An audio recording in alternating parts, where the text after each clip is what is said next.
أعوذ بالله من الشيطان الرجيم. بسم الله الرحمن الرحيم. من كان يريد الحياة الدنيا وزينتها نوفي إليهم أعمالهم فيها وهم فيها لا يبخسون. أولئك الذين ليس لهم في الآخرة إلا النار وحبط ما صنعوا فيها وباطل ما كانوا يعملون. بسم اللہ الرحمن الرحیم. الحمد للہ رب العالمین والصلاة والسلام علی رسولہ الکریم محمد وعلی آلہ واصحابہ اجمعین. اما بعد، اعوذ باللہ من الشیطان الرجیم. بسم اللہ الرحمن الرحیم. من کان یرید الحیاة الدنیا وزینتها نوفی الیہم اعمالہم فیہا وہم فیہا لا یبخسون. اولئک الذین لیس لهم فی الآخرة الا النار وحبط ما صنعوا فيها وباطل ما كانوا يعملون. سورہ ہود آیت نمبر 15 اور 16. محترم سامعین کرام، اسلامی عقائد کی اصلاح سے متعلق آج کا یہ 8واں درس ہے جو آپ کے سامنے پیش کیا جانا ہے. اس سے پہلے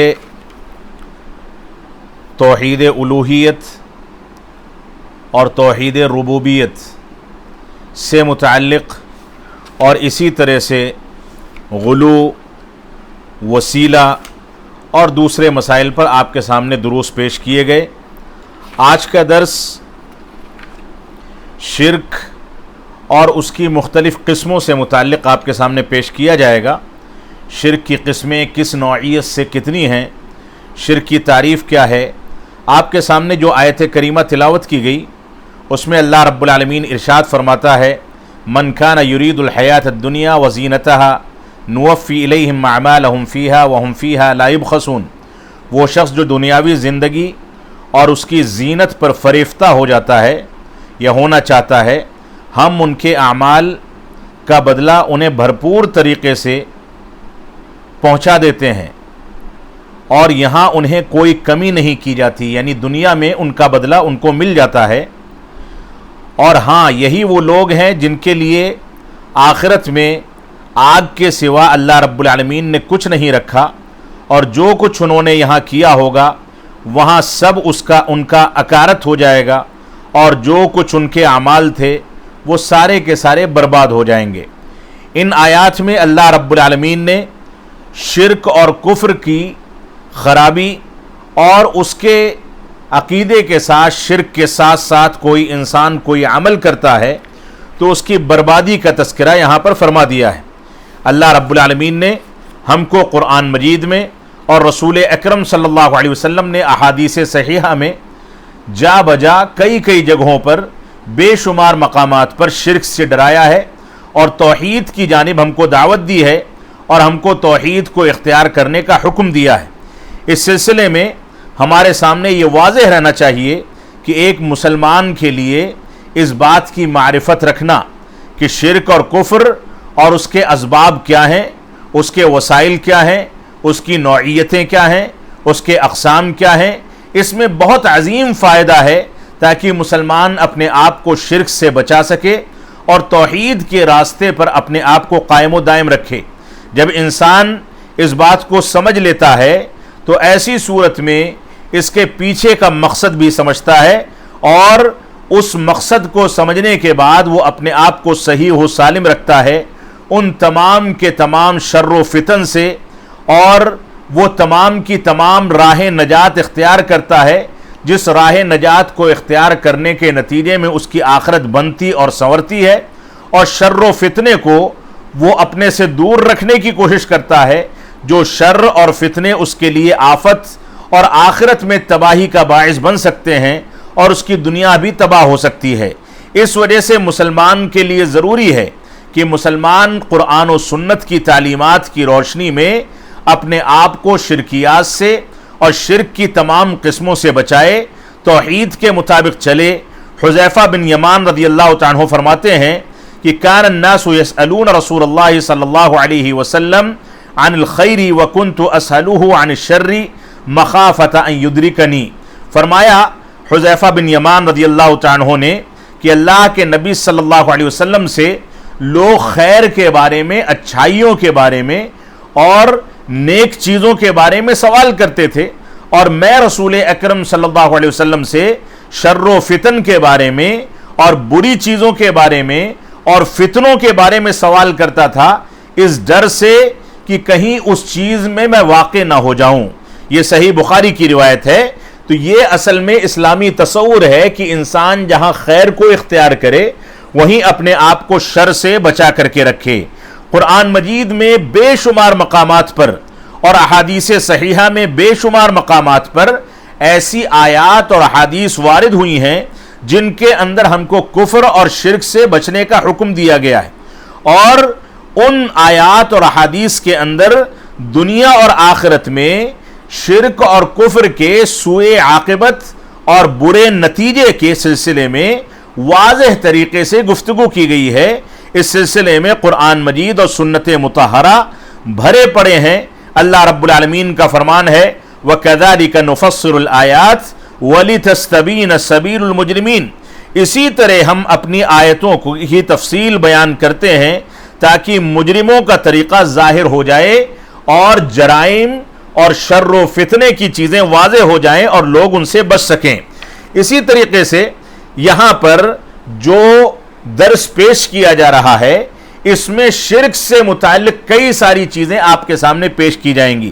پہلی چیز یہ ہے کہ شرک کی تعریف کیا ہے۔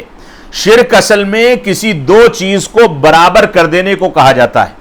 دو چیزوں کو انسان اگر برابر کر دے تو اس کو شرک کہا جاتا ہے۔ ایک چیز کو دوسری چیز کے ساتھ ملا دے اور اس کے برابر قرار دے دے، یہی شرک ہے۔ اور شریعت اسلامیہ میں اس کے کئی سارے معانی ہیں۔ ایک عام معنی ہے، ایک خاص معنی ہے۔ عام معنی یہ ہے کہ انسان غیر اللہ کو اللہ رب العالمین کی خصوصیات میں اس کے برابر کر دے، یعنی اللہ رب العالمین کی جو خوبیاں اور خصوصیتیں ہیں ان میں غیر اللہ کو شریک کر کے غیر اللہ کو اللہ رب العالمین کے برابر کر دے اور اس کے مثل قرار دے دے، یہ شرک ہے شریعت اسلامیہ کی نظر میں۔ شرک کی اس سلسلے میں اگر دیکھا جائے یعنی عام معنی کے تحت شرک کی تین قسمیں ہیں۔ پہلی قسم ہے شرک ربوبیت، یعنی اللہ رب العالمین کے ساتھ اس کی ربوبیت میں اس کے برابر کسی کو، اس کے مثل کسی کو قرار دیا جائے، یعنی غیر اللہ کو اللہ رب العالمین کے برابر اور اس کے مساوی قرار دے دیں ربوبیت کے خصائص میں۔ اس سلسلے میں مثال کے طور پر کسی کو پیدا کرنا، کسی کو روزی دینا، کوئی چیز ایجاد کرنا، دنیا کی تدابیر اور دنیاوی زمانے میں جو چیزیں چلتی ہیں، جو کام انجام پاتے ہیں، ان میں اللہ رب العالمین کے فعل میں کسی غیر کو شریک کر دیا جائے اور یہ کہا جائے کہ غیر بھی اللہ رب العالمین کے ان افعال میں شریک ہے، جیسے ان کاموں کو اللہ رب العالمین انجام دیتا ہے ویسے ہی غیر اللہ بھی انجام دیتے ہیں۔ یہ شرک ربوبیت ہے۔ اللہ رب العالمین کا فرمان ہے هل من خالق غیر اللہ یرزقکم من السماء والارض لا الہ الا ہوا فانا تؤفکون۔ سورہ فاطر کی آیت نمبر 3 میں اللہ رب العالمین نے ارشاد فرمایا کہ اللہ کے سوا کوئی اور بھی خالق ہے جو آسمان اور زمین میں تمہیں رزق پہنچاتا ہو، اس کے سوا کوئی معبود حقیقی نہیں، پس تم کہاں الٹے چلے جا رہے ہو۔ اللہ رب العالمین نے یہاں پر اپنی صفت تخلیق کو یعنی پیدا کرنے کی صفت کو اور اسی طرح سے روزی دینے کی صفت کو، چاہے وہ آسمان والوں کے لیے ہو زمین والوں کے لیے ہو، اس کو واضح فرما دیا۔ شرک کی دوسری قسم اس کے عام معنی کے لحاظ سے شرک فی الاسماء والصفات ہے، یعنی اسماء و صفات میں انسان اللہ رب العالمین کا کسی کو شریک ٹھہرا دے۔ غیر اللہ کو اللہ رب العالمین کی اسماء و صفات کی خصوصیات میں اس کے وہ نام جو قرآن و سنت کے اندر وارد ہوئے ہیں یا وہ صفات جو قرآن و سنت کے اندر وارد ہوئی ہیں ان میں غیر اللہ کو اللہ رب العالمین کے مثل قرار دے یا اللہ رب العالمین کی صفات کے مشابہ کسی غیر کو قرار دے یا اللہ رب العالمین کی صفات کا انکار کرے یا اللہ رب العالمین کی صفات کے مثل کسی کی صفت کو قرار دے یا اللہ رب العالمین کی صفات سے کسی کی صفت کو تشبیہ دے، یہ ساری کی ساری صورتیں شرک اسماء و صفات کی ہیں۔ اللہ رب العالمین کا فرمان ہے سورہ شورى کی آیت نمبر 11 میں، اللہ رب العالمین نے ارشاد فرمایا لیس کمثلہ شیء، اللہ رب العالمین کے مثل کوئی چیز نہیں، وہو السمیع البصیر، اور وہ سننے والا اور دیکھنے والا ہے۔ یعنی ہم بھی سنتے اور دیکھتے ہیں، لیکن اللہ رب العالمین کے مانند سننا اور دیکھنا غیر اللہ کے لیے ممکن نہیں ہے۔ اللہ رب العالمین بیک وقت ساری آوازوں کو سنتا ہے، ہم 2-3 آوازوں کو ایک ساتھ نہیں سن سکتے، ہم دیوار کے پیچھے کی بات کو نہیں سن سکتے، اپنے سے دور کی گفتگو کو نہیں سن سکتے، لیکن اللہ رب العالمین ساری باتوں کو بیک وقت سنتا ہے اور اس کے علم میں ساری کی ساری چیزیں ہیں۔ ہم اپنی آنکھوں سے اوجھل چیزوں کو دیکھ نہیں سکتے، کسی چیز کسی آڑ کے پیچھے کوئی چیز ہے اس کو دیکھ نہیں سکتے، لیکن اللہ رب العالمین کا دیکھنا اس کی شایان نشان ہے، وہ ساری کی ساری چیزوں کو بیک وقت دیکھتا ہے۔ تو اللہ رب العالمین سننے والا اور دیکھنے والا ہے اور اس کے مثل کوئی چیز نہیں۔ اسی طریقے سے شرک کے عام معنی کے تحت شرک کی تیسری قسم ہے شرک الوہیت، یعنی اللہ رب العالمین کی عبادت میں کسی غیر کو شریک ٹھہرانا، اللہ رب العالمین کی الوہیت کی خصوصیات میں کسی غیر کو اللہ رب العالمین کے مثل اور اس کے برابر قرار دینا۔ مثال کے طور پر نماز قائم کرنا، روزہ رکھنا، دعا کرنا، استغاثہ کرنا، اللہ رب العالمین کے لیے کسی چیز کو ذبح کرنا اور نظر ماننا وغیرہ، یہ ساری کی ساری چیزیں اللہ رب العالمین کے ساتھ خاص ہیں۔ اگر کوئی انسان ان چیزوں کو غیر اللہ کے ساتھ خاص کرتا ہے یا اللہ رب العالمین کے ساتھ غیر اللہ کو ان چیزوں میں شریک کرتا ہے تو گویا اس نے شرک الوہیت کیا۔ یہ شرک کی تیسری قسم ہے اس کے عمومی معنی کے لحاظ سے۔ اللہ رب العالمین کا فرمان ہے وَمِنَ النَّاسِ مَن يَتَّخِذُ مِن دُونِ اللَّهِ أَندَادًا يُحِبُّونَهُمْ كَحُبِّ اللَّهِ، سورہ بقرہ کی آیت نمبر 165 ہے کہ اللہ رب العالمین نے فرمایا کہ لوگوں میں کچھ لوگ ایسے ہیں جو اللہ رب العالمین کے ساتھ کسی دوسرے کو شریک ٹھہراتے ہیں اور ان سے اسی طرح سے محبت کرتے ہیں غیر اللہ سے جیسے اللہ رب العالمین سے محبت کرتے ہیں۔ یہ بھی شرک کی ایک قسم ہے۔ شرک کا یہ عام معنی تھا جس کی 3 قسمیں آپ کے سامنے بیان کی گئیں۔ شرک کا ایک خاص معنی ہے۔ خاص معنی یہ ہے کہ انسان اللہ رب العالمین کے علاوہ اللہ رب العالمین کے ساتھ کسی کو مثل قرار دے، اس کا شریک ٹھہرائے اور اس کو اسی طرح سے پکارے جیسے اللہ رب العالمین کو پکارا جاتا ہے، اس سے اسی طرح سے سوال اور دعا کرے جیسے اللہ رب العالمین سے سوال اور دعا کیا جاتا ہے، اور اسی طریقے سے اس سے شفاعت کی امید رکھے جیسے اللہ رب العالمین سے امید رکھی جاتی ہے، اور دوسرے سے غیر اللہ سے اللہ رب العالمین کی طریقے سے وہ امید رکھے اور غیر اللہ سے بھی وہی امید رکھے، اور اس سے غیر اللہ سے اسی طرح سے محبت کرے جیسے اللہ رب العالمین سے محبت کرتا ہے۔ تو یہ ساری کی ساری صورتیں اللہ رب العالمین کے ساتھ شرک کرنے کی ہیں، جو شرک کا خاص معنی ہے۔ اس سلسلے میں بے شمار دلائل قرآن و سنت کے اندر وارد ہوئے ہیں جس کا مختصر سا تذکرہ یہاں پر کیا جا رہا ہے۔ تو وہ دلائل جو شرک کی مذمت میں اور شرک کی خرابی کے بارے میں اور شرک کی خطرناکی کے بارے میں قرآن و سنت کے اندر وارد ہوئے ہیں، ان میں سے چند دلائل یہ ہیں۔ مثال کے طور پر مشرکوں کی عاقبت کیا ہوگی، مشرکوں کا انجام کیا ہوگا دنیا اور آخرت میں۔ اللہ رب العالمین نے اس سلسلے میں ارشاد فرمایا ان اللہ لا یغفر ان یشرک بہ ویغفر ما دون ذلک لمن یشاء، سورہ نساء کی آیت نمبر 48 ہے۔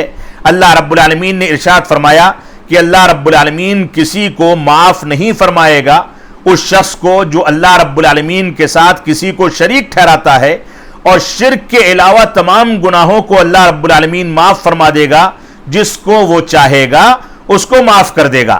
یہاں پر اللہ رب العالمین نے شرک کرنے والے کے گناہ کو معاف نہ کرنے کو اپنے اوپر لازم اور واجب قرار دیا ہے، اور شرک کے علاوہ دوسرے گناہوں کے بارے میں اپنی مشیت کا اظہار فرمایا ہے کہ چاہے گا تو وہ معاف کر دے گا، اور چاہے گا تو کچھ دنوں تک اس کے نتیجے میں عذاب دے کر کے اس عذاب کو روک دے گا۔ یہ پہلی چیز تھی۔ دوسری شرک کی مذمت میں جو دلیل آتی ہے وہ یہ ہے کہ اللہ رب العالمین نے شرک کو سب سے بڑا ظلم قرار دیا۔ اللہ رب العالمین کا فرمان ہے ان الشرک لظلم عظیم، سورہ لقمان کی آیت نمبر 13 میں اللہ کے نبی صلی اللہ علیہ وسلم سے ایک بار صحابہ کرام نے پوچھا آیت کریمہ کے بارے میں، الذین آمنوا ولم یلبسوا ایمانہم بالظلم اولئک لہم الامن وہم مہتدون۔ صحابہ کرام نے پوچھا کہ اللہ کے نبی صلی اللہ علیہ وسلم، اس آیت کریمہ میں اللہ رب العالمین نے ارشاد فرمایا جو لوگ ایمان لائے اور اپنے ایمان کو ظلم سے ملایا نہیں تو ایسی صورت میں امن و سلامتی والے ہیں اور ہدایت یافتہ لوگ ہیں۔ تو کون ہم میں سے ایسا ہے اینا لا یظلم نفسہ، کون ایسا ہے جو اپنے نفس پر ظلم نہیں کرتا؟ تو اللہ کے نبی صلی اللہ علیہ وسلم نے اسی آیت کریمہ کو پڑھا ان الشرک لظلم عظیم، کہ شرک سب سے بڑا گناہ ہے، سب سے بڑا ظلم ہے، یعنی اس آیت کریمہ میں ظلم سے مراد شرک ہے۔ تب صحابہ کرام کو سکون اور تسلی ہوئی اور اس کے بعد ان لوگوں نے چین کی سانس لی۔ تو اللہ کے نبی صلی اللہ علیہ وسلم نے اس آیت کریمہ کو بطور مثال پیش کیا۔ اس آیت کریمہ میں اللہ رب العالمین نے شرک کو سب سے بڑا ظلم قرار دیا ہے۔ اسی طریقے سے شرک کی قباحت میں اللہ رب العالمین نے شرک کو اعمال کو ضائع اور برباد کرنے کا ذریعہ قرار دیا۔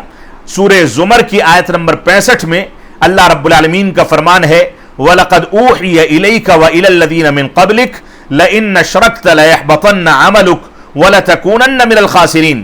اللہ رب العالمین نے فرمایا کہ تحقیق کی ہم نے آپ کی جانب یعنی رسول اکرم صلی اللہ علیہ وسلم کی جانب اور آپ سے پہلے جو انبیاء گزرے ان کی جانب یہ وحی کی کہ اگر تم لوگ اللہ رب العالمین کی عبادت میں کسی کو شریک ٹھہراؤ گے، اللہ رب العالمین کی ربوبیت یا اسماء و صفات میں کسی کو شریک ٹھہراؤ گے تو تمہارے اعمال برباد کر دیے جائیں گے اور تم خسارہ اٹھانے والوں میں سے ہو جاؤ گے۔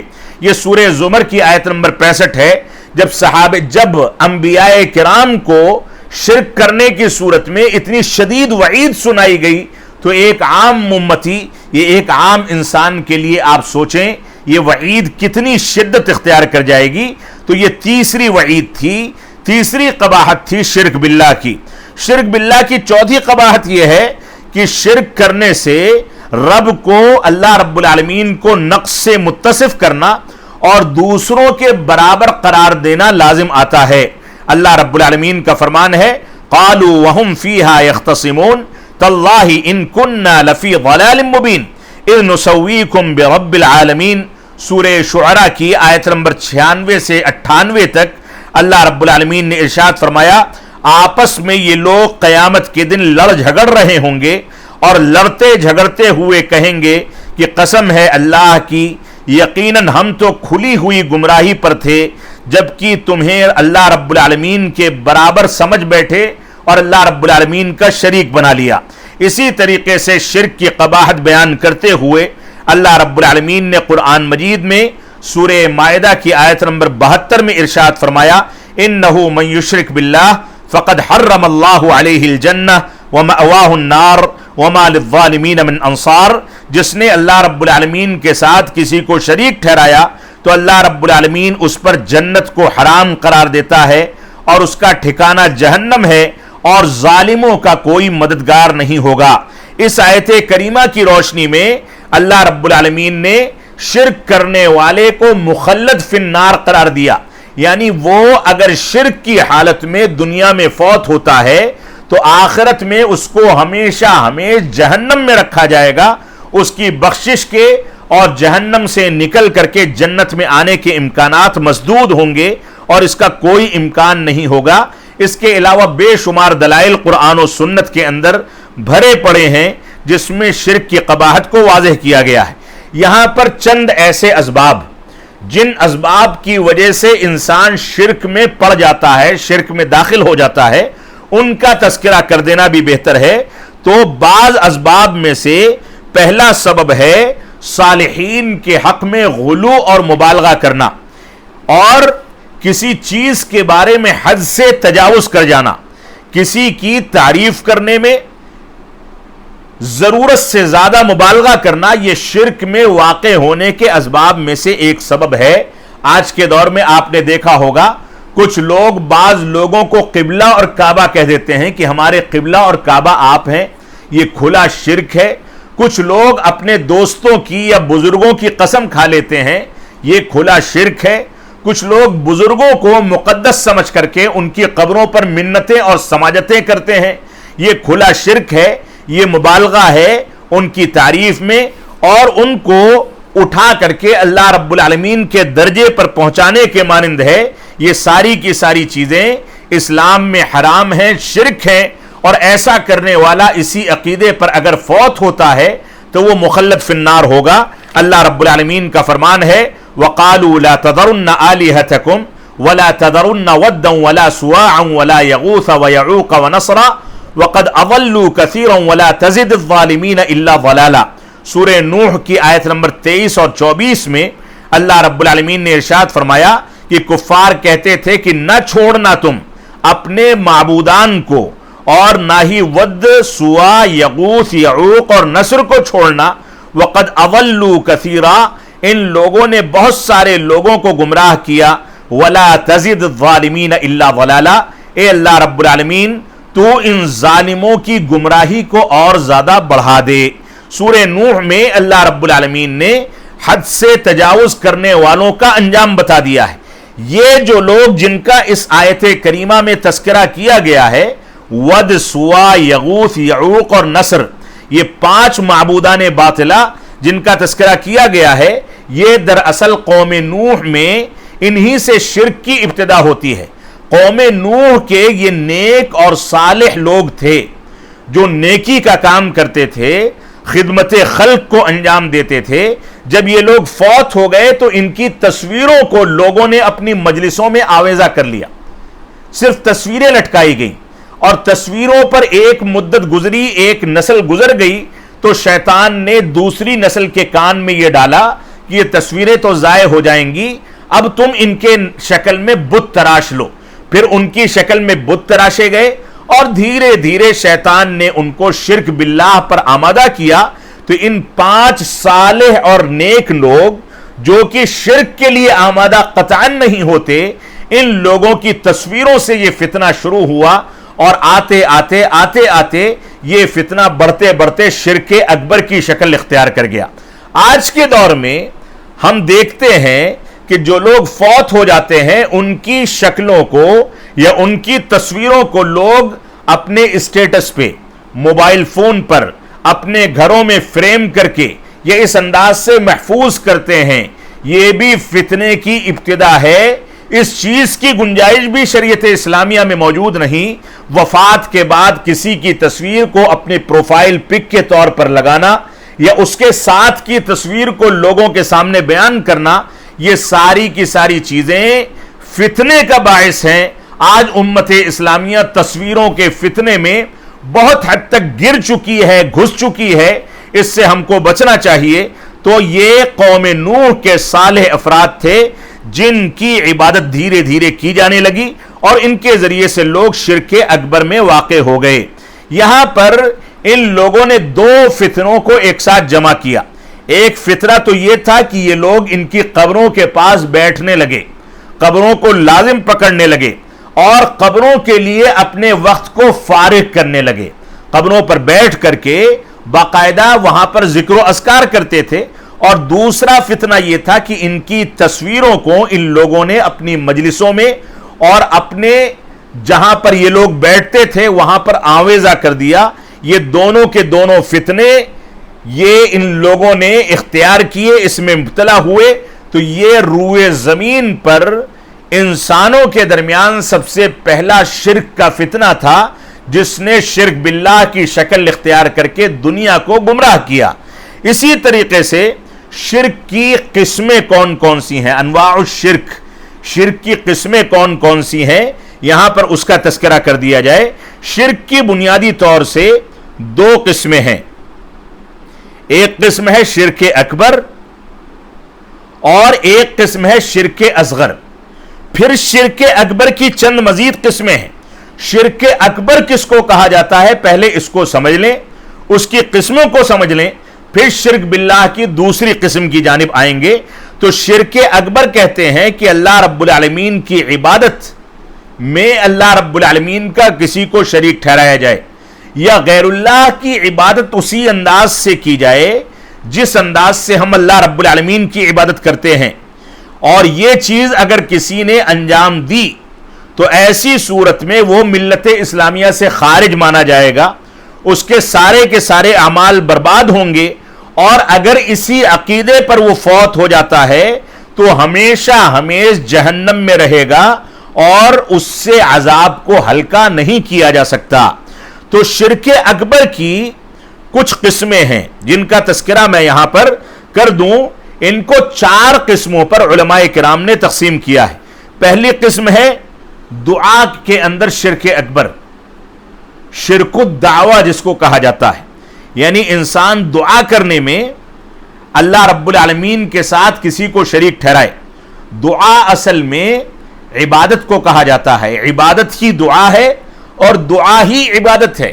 جو بھی عبادت کی قسمیں ہیں ان کو اگر ہم غور سے دیکھیں تو اس کے اندر دعائیہ کلمات اور دعائیہ الفاظ استعمال کر کے ان کو انجام دیا جاتا ہے. نماز کو دیکھ لیں, روزے کو دیکھ لیں, حج کو دیکھ لیں, ساری عبادات میں دعائیہ کلمات اختیار کیے جاتے ہیں. تو دعا یہی عبادت ہے. رسول اکرم صلی اللہ علیہ وسلم کا فرمان ہے الدعاء هو العبادہ, دعا ہی عبادت ہے. اس سلسلے میں امام محمد اور امام ترمذی نے ایک حسن حدیث کے اندر ذکر فرمایا, روایت کرتے ہیں اللہ رب العالمین کا فرمان. یہ روایت جو میں نے آپ کے سامنے ذکر کی یہ ترمذی اور مسند احمد کی حسن روایت ہے, الدعاء هو العبادہ. اور اسی طرح سے اللہ رب العالمین کا فرمان ہے وقال ربکم ادعونی استجب لکم ان الذین یستکبرون عن عبادتی سیدخلون جہنم داخرین. سورہ غافر کی آیت نمبر 60 میں اللہ رب العالمین نے ارشاد فرمایا کہ وہ لوگ کہتے تھے کہ اللہ رب العالمین نے فرمایا کہ تم لوگ مجھ سے دعا کرو, مجھ کو پکارو, میں تمہاری دعا کو سننے والا ہوں. ان الذین یستکبرون عن عبادتی, جو لوگ میری عبادت سے سرکشی کرتے ہیں وہ ابھی ذلیل و خوار ہو کر کے جہنم میں پہنچ جائیں گے. اس میں اللہ رب العالمین نے عبادت سے روگردانی کرنے اور سرکشی کرنے والوں کے لیے وعید سنائی ہے جو کہ شرک اکبر کی ایک قسم ہے. اسی طریقے سے یہ چیز قرآن و سنت میں مختلف جگہوں پر ثابت ہوتی ہے کہ دعا عبادت ہے, اور دعا کو غیر اللہ کے لیے پھیر دینا یہ شرک ہے. جس نے کسی نبی کو یا کسی فرشتے کو یا کسی ولی کو یا کسی قبر والے کو یا کسی پتھر کو یا کسی درخت کو یا کسی بھی مخلوق کو پکارا, اس سے دعا کی, تو وہ مشرک اور کافر ہے, وہ اسلام میں داخل نہیں رہ سکتا. اللہ رب العالمین کا فرمان ہے وَمَن يَدْعُ مَعَ اللَّهِ إِلَٰهًا آخَرَ لَا بُرْهَانَ لَهُ بِهِ فَإِنَّمَا حِسَابُهُ عِندَ رَبِّهِ إِنَّهُ لَا يُفْلِحُ الْكَافِرُونَ. جو شخص اللہ رب العالمین کے ساتھ کسی دوسرے کو پکارتا ہے, کسی دوسرے معبود کو پکارتا ہے, جبکہ اس کے پاس اس کی کوئی دلیل نہیں, تو اس کا حساب کتاب اللہ رب العالمین کے پاس ہی ہے. بے شک جو لوگ کافر ہیں اللہ رب العالمین ان کو نجات سے اور کامیابی سے اللہ رب العالمین محروم کر دیتا ہے. سورہ مومنون کی آیت نمبر 117 ہے. اسی طریقے سے شرک اکبر کی دوسری قسم شرک النیہ والارادہ والقصد, یعنی انسان کسی ایسے عمل کی نیت کرے دنیا کے اندر جس کے ذریعے سے ریاکاری یا شہرت مقصود ہو, اور اس چیز کا مکمل ارادہ کرے جیسا کہ خالص منافقین کرتے ہیں.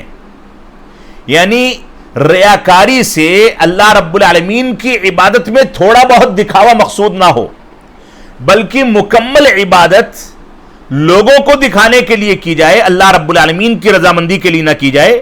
اللہ رب العالمین کا فرمان ہے اس سلسلے میں، اگر کسی نے ایسا کیا تو وہ مشرک ہے، شرک اکبر کرنے والا۔ اللہ رب العالمین کا فرمان ہے من کان یرید الحیات الدنیا وزینتها نوفی الیہم اعمالہم فیہا وہم فیہا لا یبخسون اولئک الذین لیس لہم فی الآخرۃ الا النار وحبط ما صنعوا فیہا وباطل ما كانوا یعملون۔ شروع میں جو آیت کریمہ تلاوت کی گئی سورہ ہود کی آیت نمبر 15 اور 16 کہ اللہ رب العالمین نے ارشاد فرمایا جو شخص دنیاوی زندگی اور اس کی زیب و زینت پر فریفتہ ہونا چاہتا ہے، ہم ان کے لیے اعمال کا بدلہ یہیں پر بھرپور طریقے سے پہنچا دیتے ہیں اور یہاں کوئی کمی نہیں کی جاتی۔ یہی اور اس بات کو ہمیں سمجھ لینا چاہیے کہ یہی وہ لوگ ہیں جن کے لیے آخرت میں سوائے آگ کے اور کچھ نہیں۔ جو کچھ انہوں نے یہاں کیا ہوگا وہاں سب کا سب اکارت ہو جائے گا اور ان کے اعمال سارے کے سارے برباد ہو جائیں گے۔ یہ شرک باللہ کی دوسری قسم تھی اور یہ بہت باریک شرک ہے جو انسان کے اندر دھیرے دھیرے گھر کر جاتا ہے اور انسان دھیرے دھیرے اس میں واقع ہو جاتا ہے۔ اسی طریقے سے شرک اکبر کی تیسری قسم شرک الطاعہ ہے، یعنی اطاعت کے کام میں اللہ رب العالمین کو چھوڑ کر کے مخلوق کی اطاعت کرنا۔ اللہ رب العالمین نے اطاعت کی کا حکم دیا کہ ہم صرف اور صرف اللہ رب العالمین کی اور اس کے نبی آخر الزماں کی اطاعت کریں۔ اگر کسی نے اطاعت میں اللہ رب العالمین کی اطاعت کو چھوڑ کر کے غیر اللہ کی اطاعت کی، یا رسول اکرم صلی اللہ علیہ وسلم جو کہ شارع تھے، جن کے اوپر قرآن مجید کو نازل کیا گیا، احادیث مبارکہ کو نازل کیا گیا، شریعت اسلامیہ آپ کے ذریعے ہم تک پہنچائی گئی، ان کی اطاعت میں کسی غیر کو شریک ٹھہرایا اور آپ کی احادیث کو چھوڑ کر کے دوسروں کے اقوال پر چلا تو گویا اس نے بھی شرک باللہ کیا، رسول اکرم صلی اللہ علیہ وسلم کی اطاعت میں اور اللہ رب العالمین کی اطاعت میں۔ تو اطاعت کا شرک یہ شرک اکبر کی تیسری قسم ہے، یعنی مخلوق کو اتنے اختیارات دے دینا، غیر اللہ کو اتنے اختیارات دے دینا کہ اگر وہ کسی حرام چیز کو حلال کرے تو ہم اس کو مان لیں، کسی حلال چیز کو حرام کرے یا حرام کو حلال کرے تو ہم اس کو تسلیم کر لیں، جبکہ اللہ رب العالمین نے رسول اکرم صلی اللہ علیہ وسلم کو شہد کو حرام کرنے کی بنیاد پر پھٹکار لگاتے ہوئے فرمایا تھا یا ایھا النبی لما تحرم ما احل اللہ لک، اے نبی اکرم صلی اللہ علیہ وسلم آپ نے ایسی چیز کو حرام کیسے کر لیا جو اللہ رب العالمین نے آپ کے لیے حلال قرار دی ہے۔ تو اللہ رب العالمین نے اس کا اختیار صرف اور صرف اپنے پاس رکھا ہے۔ انسان اس کو غیر اللہ کو دے دے تو ایسی صورت میں گویا شرک کرتا ہے، اور رسول اکرم صلی اللہ علیہ وسلم کی اطاعت ہمارے لیے واجب قرار دی گئی، اب اس اطاعت کو کسی غیر کی طرف پھیر دے۔ صحیح حدیث کے موجود ہوتے ہوئے بھی انسان کسی کی تقلید کر کے اسی کو صحیح سمجھے اور صحیح احادیث کو نظر انداز کر کے اس پر عمل پیرا نہ ہو تو گویا اس نے اطاعت کا شرک کیا۔ اللہ رب العالمین کا فرمان ہے اتخذوا احبارہم ورہبانہم اربابا من دون اللہ والمسیح ابن مریم، کہ ان لوگوں نے اپنے عالموں کو اور اپنے درویشوں کو اللہ رب العالمین کے علاوہ رب بنا لیا اور مسیح ابن مریم کو اللہ رب العالمین کے علاوہ اپنا رب بنا دیا، جبکہ ان کو یہی حکم دیا گیا تھا صرف اللہ رب العالمین کی عبادت کریں، اللہ واحد کی عبادت کریں، اس کے علاوہ کوئی معبود حقیقی نہیں۔ اللہ رب العالمین ان چیزوں سے پاک ہے جو چیزیں اس کے ساتھ شریک کی جاتی ہیں۔ تو اس آیت کریمہ کی تفسیر میں کوئی اشکال نہیں کہ علماء کی اطاعت اور اسی طریقے سے بندوں کی اطاعت معصیت میں کرنا اسلام میں حرام ہے، چاہے جائے کہ ان کی عبادت کی جائے یا ان کو اپنی دعاؤں میں ان کے سامنے دعائیں کر کے یہ سمجھا جائے کہ وہ ہماری دعاؤں کو سنتے ہیں۔ اللہ کے نبی صلی اللہ علیہ وسلم نے اس سلسلے میں تفسیر فرمائی۔ عدی بن حاتم رضی اللہ عنہ فرماتے ہیں کہ جب انہوں نے رسول اکرم صلی اللہ علیہ وسلم سے فرمایا کہ لسنا نعبدہم، کہ ہم ان کی یعنی غیر اللہ کی عبادت نہیں کرتے، تو اللہ کے نبی صلی اللہ علیہ وسلم نے فرمایا کہ ان کی اطاعت کرنا یا ان کی عبادت کرنا مقصد نہیں ہے، بلکہ ان کی جو باتیں ہیں ان کو اللہ رب العالمین کے حکم کے آگے تسلیم کر لینا اور ان کی باتوں کے ذریعے سے اللہ رب العالمین کے حکم کو تبدیل کر دینا، اسلام کی شریعت اور اسلام کے احکام و مسائل کو تبدیل کر دینا، یہ مقصد ہے۔ اور اسی کو اللہ کے نبی صلی اللہ علیہ وسلم نے فرمایا فَتِلْكَ عِبَادَتُهُمْ، یہی ان کی عبادت ہے۔ ترمذی کی روایت ہے جس کو امام ترمذی نے حسن قرار دیا ہے اور امام طبرانی نے اس کو معجم الکبیر کے اندر ذکر کیا ہے اور روایت صحیح ہے۔ شرک اکبر کی چوتھی قسم ہے شرک محبت۔ اللہ رب العالمین سے جو محبت ہونی چاہیے وہ محبت غیر اللہ سے کی جائے، اللہ رب العالمین کو چھوڑ کر کے غیر اللہ سے انجام دی جائے۔ اللہ رب العالمین کا فرمان ہے وَمِنَ النَّاسِ مَن يَتَّخِذُ مِن دُونِ اللَّهِ أَندَادًا يُحِبُّونَهُمْ كَحُبِّ اللَّهِ، لوگوں میں کچھ لوگ ایسے ہیں جو اللہ رب العالمین کے علاوہ اس کے عبادت میں لوگوں کو شریک کر لیتے ہیں، اس کے مثل قرار دیتے ہیں اور ان سے یعنی غیر اللہ سے جن کی عبادت کرتے ہیں ان سے اسی طرح سے محبت کرتے ہیں جیسے اللہ سے محبت کرتے ہیں۔ وَالَّذِينَ آمَنُوا أَشَدُّ حُبًّا لِلَّهِ، لیکن اللہ رب العالمین کے وہ بندے جو اللہ رب العالمین پر ایمان لائے وہ اللہ رب العالمین سے سختی کے ساتھ محبت کرتے ہیں اور اس کی محبت پر غیر اللہ کی محبت کبھی ان کے یہاں غالب نہیں آتی۔ سورہ بقرہ کی آیت نمبر 165 ہے۔ اسی طریقے سے شرک کی قسموں میں سے پہلی قسم شرک اکبر کی 4 قسمیں آپ کے سامنے بیان کی گئیں۔ شرک اکبر کی شرک کی دوسری قسم ہے شرک اصغر، یعنی شرک اصغر کہا جاتا ہے اس شرک کو جو شرک اکبر تک پہنچانے کا ذریعہ ہو اور وسیلہ ہو، جیسے دلائل کے اندر نصوص کے اندر اللہ رب العالمین نے اس کو شرک قرار دیا لیکن یہ شرک اکبر تک نہیں پہنچتا، اگر محدود ہے ایک حد تک تو شرک اکبر تک نہیں پہنچتا۔ مثال کے طور پر اپنے اقوال و اعمال جو زبان کے ذریعے سے ہوتے ہیں یا اعمال جو جسم کے ذریعے سے ہوتے ہیں ان چیزوں میں انسان ریاکاری کرتا ہے اور یہ ریاکاری انسان کو کبھی کبھار شرک اکبر تک بھی پہنچا دیتی ہے اگر وہ ریاکاری صرف غیر اللہ کے لیے کرے اور اللہ رب العالمین کی عبادت کا مقصد ہی نہ ہو، جیسا کہ شرک اکبر کی قسموں کے اندر آپ کو اس کا تذکرہ کیا گیا۔ تو اللہ رب العالمین کے کو چھوڑ کر کے کسی دوسرے کو دکھانے کے لیے کوئی عبادت یا کوئی فعل انجام دینا، اگرچہ وہ فعل اور عبادت اللہ رب العالمین کے لیے کیا جاتا ہے لیکن انجام دیتے دیتے ہمارا میلان غیر اللہ کی طرف چلا جاتا ہے۔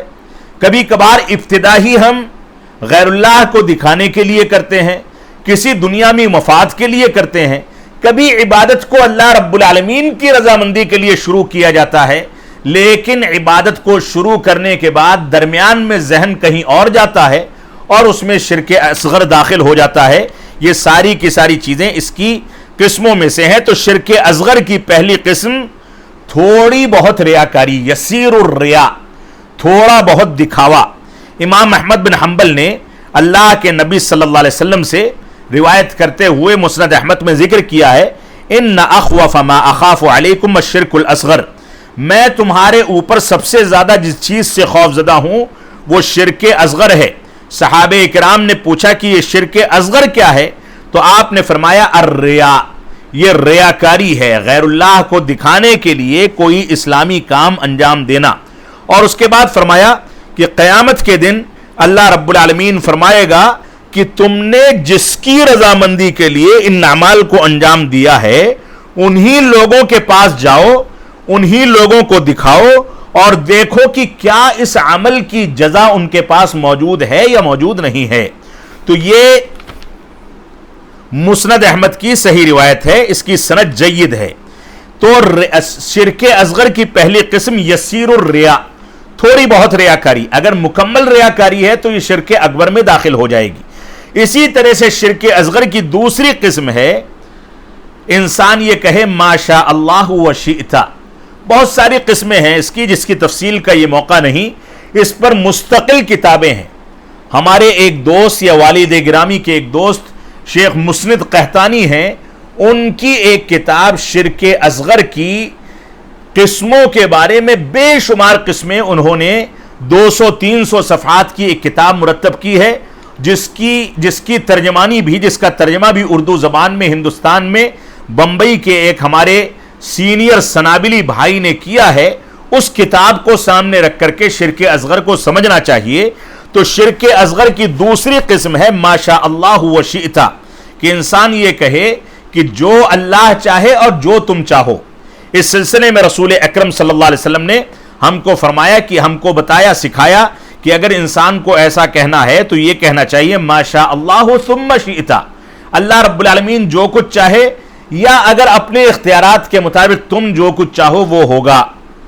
اسی طریقے سے اس کی تیسری قسم ہے کہ انسان کہے لولا اللہ و فلان، یعنی جیسے ما شاء اللہ و شئت ہے، اسی طرح سے عربی کا یہ کلمہ ہے جو عرب کہا کرتے تھے کہ اگر ایسا نہ ہوتا تو ایسا ہو جاتا۔ اس میں اگر انسان اللہ رب العالمین کے ساتھ غیر اللہ کو شریک کر دے تو یہ بھی شرک اصغر کی ایک قسم ہے۔ انسان کو اس طرح کے الفاظ استعمال کرتے ہوئے احتیاط کرنا چاہیے، فاصلہ اور ثم کا لفظ استعمال کرنا چاہیے۔ اللہ رب العالمین کا فرمان ہے فَلَا تَجْعَلُوا لِلَّهِ اندادا، کہ تم لوگ اللہ رب العالمین کے ساتھ اس کا کسی کو شریک نہ ٹھہرایا کرو، اس کے ساتھ کسی کو ند قرار مت دو، وَأَنْتُمْ تَعْلَمُونَ، جبکہ تم جانتے ہو۔ یہ ند جو ہے یہ شرک ہے، ایسا شرک جو انسان کی زندگی میں اس طریقے سے داخل ہوتا ہے جیسے رات کی تاریکی میں، اندھیری رات میں جب چاند بالکل بھی نہ ہو، بالکل اندھیری رات ہو، اس رات میں کالی چینٹی کالی چٹان پر رینگتی ہے، اسی طریقے سے انسان کی زندگی میں شرک باللہ داخل ہوتا ہے۔ اس وجہ سے ہم کو شرک سے ہمیشہ خائف رہنا چاہیے اور اس سے بچنے کی تدابیر کرنی چاہیے۔ یہاں پر ایک چیز کا تذکرہ کر کے میں درس کو روکوں گا کہ شرک اکبر اور شرک اصغر میں فرق کیا ہے۔